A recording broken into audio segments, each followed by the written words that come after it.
राज और नंदिनी घूमने के लिए जाते हैं और जंगल में फंस जाते हैं। एक मैकेनिक की मदद से उनके घर चले जाते हैं। नंदिनी को उस रात नींद नहीं आ रही होती है। तभी उसे कुछ आवाजें आती हैं और वो कमरे से बाहर निकलकर देखती है।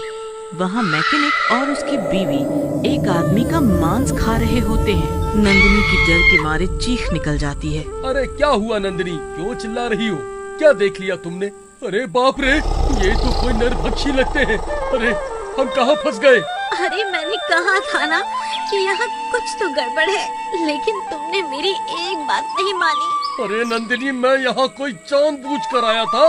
लेकिन जैसे ही राज घूमता है वो मैकेनिक उसके पीछे खड़ा होता है। आज तो हमारी पार्टी हो जाएगी। तुम दोनों को मार के तुम्हारा मांस हम खाएंगे। तब तक मैकेनिक की बीवी भी वहाँ आ जाती है। हाँ, सही कहा स्वामी, इनका मांस खा के तो वाकई मजा आ जाएगा। वैसे भी काफी समय से इतना ताजा मांस खाने को नहीं मिला।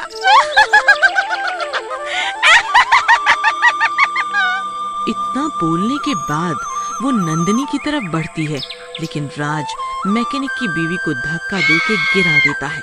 नंदिनी, तुम बाहर निकलो और देखो कहीं आग है क्या। सुना है ये लोग आग से डरते हैं। तुम आग लगाओ, मैं इनको देखता हूँ। ठीक है। तू क्या सोचता है तेरी बीवी बच जाएगी? पहले हम तुझे मारेंगे, फिर तेरी बीवी को। उधर नंदिनी आग की तलाश कर ही रही होती है कि उसे वही बूढ़ा फिर से दिखता है। अरे बाबा, बाबा, आप यहाँ कैसे? मेरी मदद कीजिए, प्लीज मेरी मदद कीजिए। मैंने तुम लोगों से कहा था ना कि आगे मत जाओ, लेकिन तुमने मेरी बात नहीं मानी। अब भुगतो। वो नरभक्षी है और उनकी ताकत असीमित है। बाबा मेरी मदद करो, मेरे पति अंदर उनके बीच फंसे हैं। वो नरभक्षी उन्हें मार डालेंगे। उनका इलाज तो आग है, चलो आग जलाते हैं। फिर वो बूढ़ा और नंदिनी एक मशाल में आग जलाकर उन दोनों घर के अंदर पहुंचते हैं। नरभक्षियों ने राज को घर से बाहर पेड़ से बांध रखा होता है और दोनों घर के अंदर राज को मारने की तैयारी कर रहे होते हैं। तभी नंदिनी उनके घर को ही आग के हवाले कर देती है। अरे मर गया रे! फिर दोनों जल जाते हैं। नंदिनी जाके राज को खोल देती है। फिर राज, नंदिनी और वो बूढ़ा राज की गाड़ी की तरफ जाने लगते हैं। बूढ़ा राज से बोलता है, बेटा अपनी गाड़ी स्टार्ट करो और चले जाओ जल्दी से। फिर राज और नंदिनी जंगल से निकल जाते हैं और थोड़ी दूर आगे जाने पर उनकी गाड़ी दोबारा झटके मारने लगती है। राज, अब क्या मुसीबत है? ये क्या हुआ? लगता है गाड़ी में पेट्रोल खत्म हो रहा है, लेकिन पता नहीं ऐसा कैसे हो गया।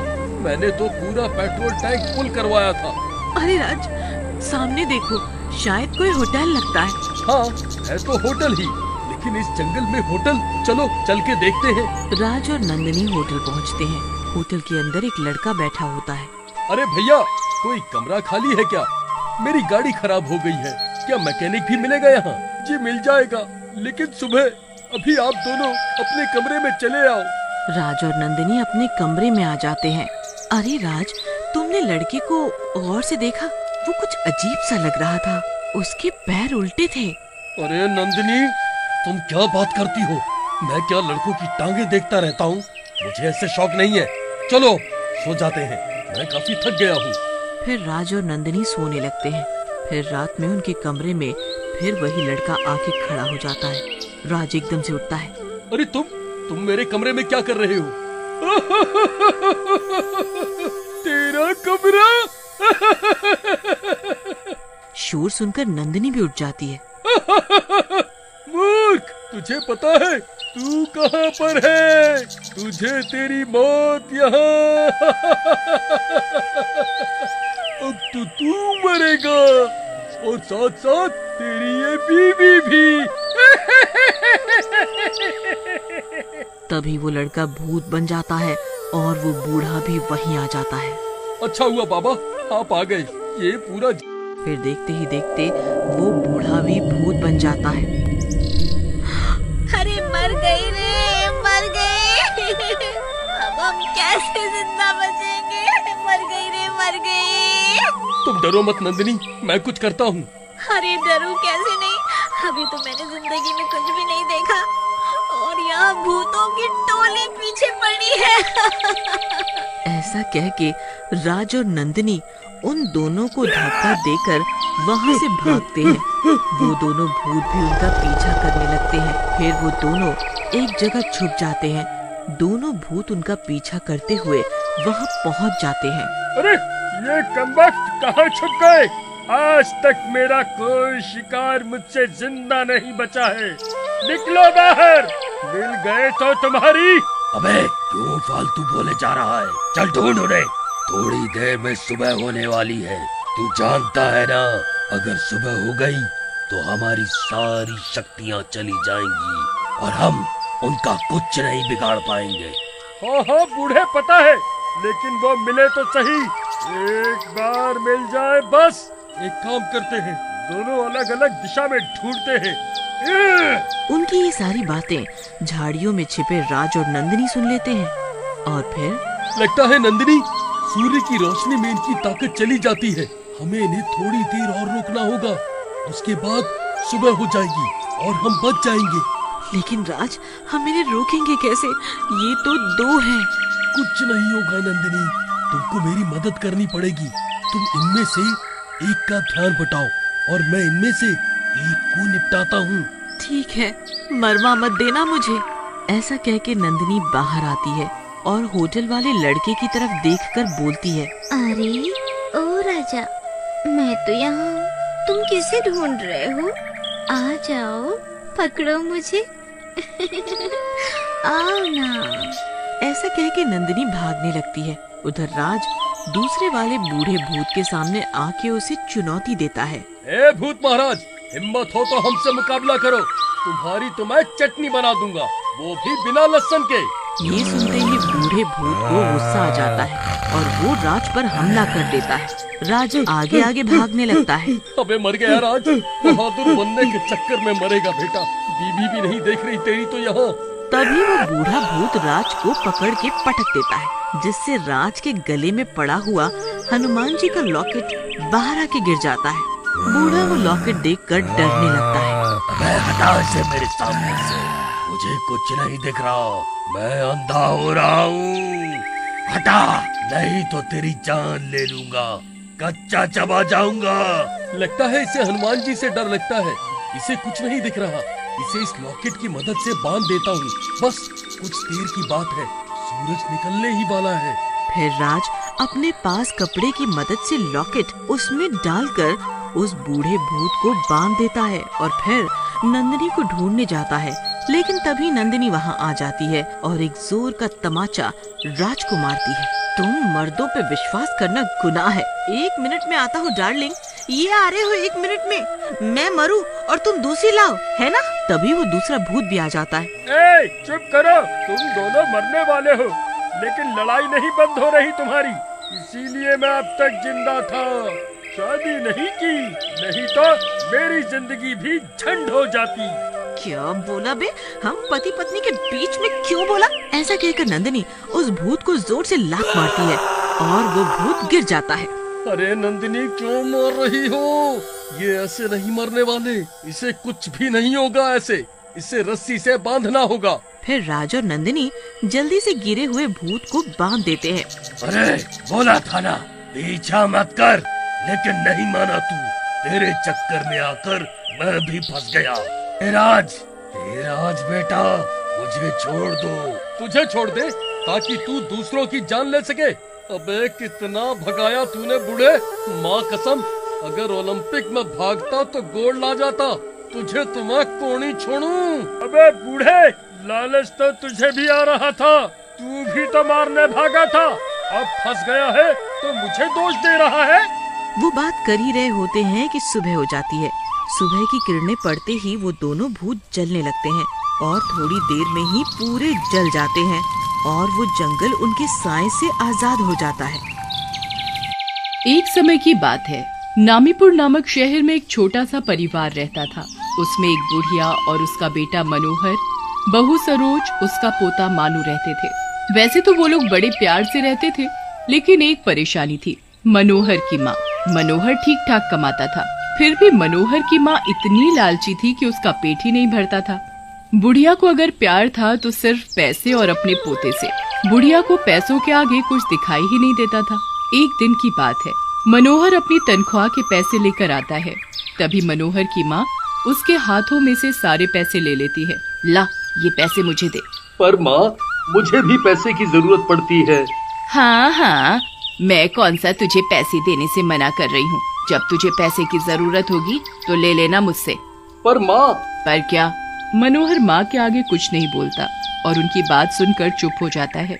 अपनी माँ के लालच की वजह से उसे बेहद शर्मिंदा होना पड़ता था। तभी मनोहर की पत्नी मनोहर से कहती है, सुनो जी, ऐसा कब तक रहेगा? माँ जी का लालच तो दिन पर दिन बढ़ता ही जा रहा है। क्या करूँ, मैं भी इनकी आदत की वजह से परेशान हूँ। और अगले दिन माँ को बाजार से घर के लिए कुछ जरूरी सामान लाना था, तो वो बाजार सामान लेने चली जाती है और बाजार में वो एक आदमी से सेब का भाव पूछती है। भैया, ये सेब कितने के दिए हैं? माँ जी, ले जाइए, बहुत ही बढ़िया सेब है, एकदम ताजे। बोलो कितने किलो कर दूं? पहले भाव तो बता दे, फ्री में देगा क्या? माँ जी, आप भी कैसी बातें करती हैं। अगर मैं फ्री में सेब देने लगा तो मैं क्या गुरुद्वारे में रहूँगा? 100 रुपया किलो भाव है, बोलो। बड़े महंगे हैं, 60 दूंगी। बोल देने हैं तो दे। नहीं माँ जी। अच्छा चलो, आपके लिए 70, एक दाम, इससे कम नहीं। ठीक है, दे दे। जब सेब वाला सेब तौल रहा था तो माँ उसके तराजू में सेब डालती जा रही थी, जबकि उसका वजन पूरा हो चुका था। पर माँ को तो लालच था पैसे बचाने का। वजन पूरा होने के बावजूद माँ उसमें 3 सेब और फालतू डाल देती है। उसकी ये हरकत देखकर सेब वाले से रुका नहीं जाता। अरे माँ जी, आप ये क्या कर रही हैं? आपने तो किलो के भाव में 1.25 किलो ले लिए। ले अपने पैसे पकड़। माँ भैया को 65 रुपए पकड़ा कर अपना सेब लेकर चलती बनती है। ओहो, ये बुढ़िया तो बड़ी लालची है, ये मुझे ही चूना लगा गई। फिर वो बुढ़िया सामान खरीद कर वापस घर की तरफ जाने के लिए एक रिक्शे वाले को रोकती है। अरे ओ भैया, चलेगा क्या? हाँ हाँ, क्यों नहीं। कितने पैसे? 50 रुपया माँ जी। अरे इतनी थोड़ी दूर जाने के 50 रुपए, 20 दूंगी। नहीं माँ जी, ये तो बहुत कम है। पर माँ उसकी एक नहीं सुनती और उसके रिक्शे में बैठ जाती है और घर पहुंचकर ले अपने पैसे। पर माँ जी, ये तो 15 ही है। हाँ तो लूटेगा क्या? चल चुपचाप से रख ले इसे, वरना ये भी नहीं दूंगी। बेचारा रिक्शे वाला चुपचाप अपने पैसे लेकर वहाँ से चला जाता है। बुढ़िया घर में जाकर पैसों का हिसाब लगाती है। आज तो मैंने पूरे 300 रुपए बचाए हैं। वाह, ऐसे तो मैं बहुत जल्दी और ज्यादा पैसे इकट्ठे कर लूंगी। ऐसा क्या करूं कि मेरे पास पैसा ही पैसा हो। बुढ़िया ये सब सोच ही रही थी कि तभी सरोज चाय लेकर आ जाती है। लो माँ जी, चाय पी लो। ला दे चाय। ये मानू दिखाई नहीं दे रहा, कहाँ गया है? वो माँ जी अपने दोस्तों के साथ खेलने गया है। कितनी बार कहा है कि उसे यूं शाम के समय बाहर खेलने मत भेजा कर, पर तू है कि मेरी सुनती ही नहीं। माँ जी, आप मानू से ज्यादा प्यार करती हैं ना, इसीलिए आपको उसकी चिंता हो रही है। आ जाएगा अभी खेल कर। हाँ ठीक है, मुझे ज्यादा मत सिखा। इतने में ही मानू भी खेल कर आ जाता है। कहाँ चला गया था? ऐसे शाम को बाहर नहीं जाते। देख मैं तेरे लिए क्या लाई। वाह, चॉकलेट! आपको याद था? याद कैसे नहीं होगा, मेरे पोते ने जो मंगाई थी। बुढ़िया सरोज से सबके लिए खाना लगाने के लिए कहती है। सरोज, सबके लिए खाना लगा दे, बहुत समय हो गया है और मुझे नींद भी आ रही है। अभी लगाती हूँ। फिर सरोज सबके लिए खाना लगाती है और सब लोग खाना खाकर सो जाते हैं।